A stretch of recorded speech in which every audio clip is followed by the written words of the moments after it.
To create a new blog post, you simply, well, there's two ways you can do it. You can click Add New, and this will bring up the WordPress editor. And here is where you add in your content. So you don't want to use the Divi Builder for your blog post. You want to leave it in native WordPress. And you don't have to, but it's what I recommend. And so your title is here.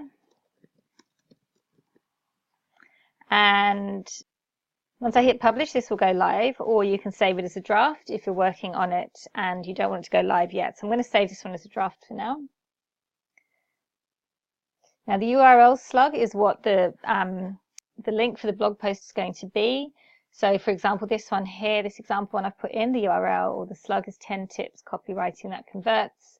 So when you're doing your SEO, your URL and your title, these is where SEO keyword stuff comes in.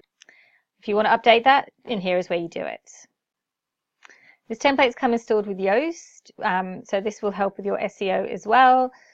And so you fill out that to get your keywords updated as they need to be. And the other things you need to do just here in this back end is pick your category. So in another video I'll go through all the category, how you set them up, but at the moment I've got copywriting tips set up as a category, so I'll select that one. And then you need to set a featured image. So the featured image is what appears here, and it's also what gets pulled through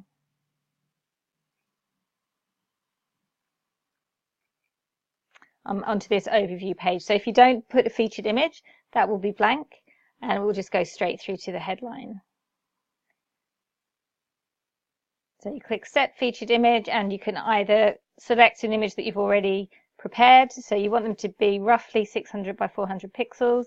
So either pick one for your media library or you can upload. So select files and then browse through to where it's saved. So for the sake of this, I'm just going to pick this one. And I'm still saving the draft. Even though it's a draft, I can still see a preview of it, which you can look at here. So we can start seeing how it's looking, or it's going to look once it's published. So at the moment, we've got the heading, new blog post. It's got today's date, and that's the category, and the author will be you, because you set yourself up. And at the moment there isn't any text, there's just that image that we've created.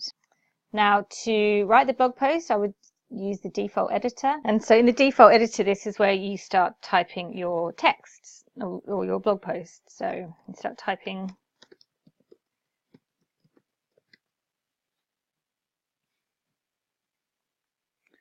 And each time you hit enter, it creates what's called a new block. And so you can see this one is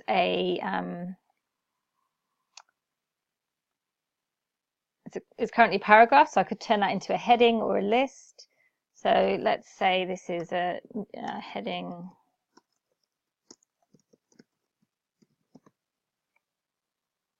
I'm going to change this to be heading, and then I can choose whether it's heading 2, 3, or 4. So it's always good to use the heading hierarchy in your blog posts. The title is heading 1, and then start using heading 2. And then you can, put in things like bullet points. So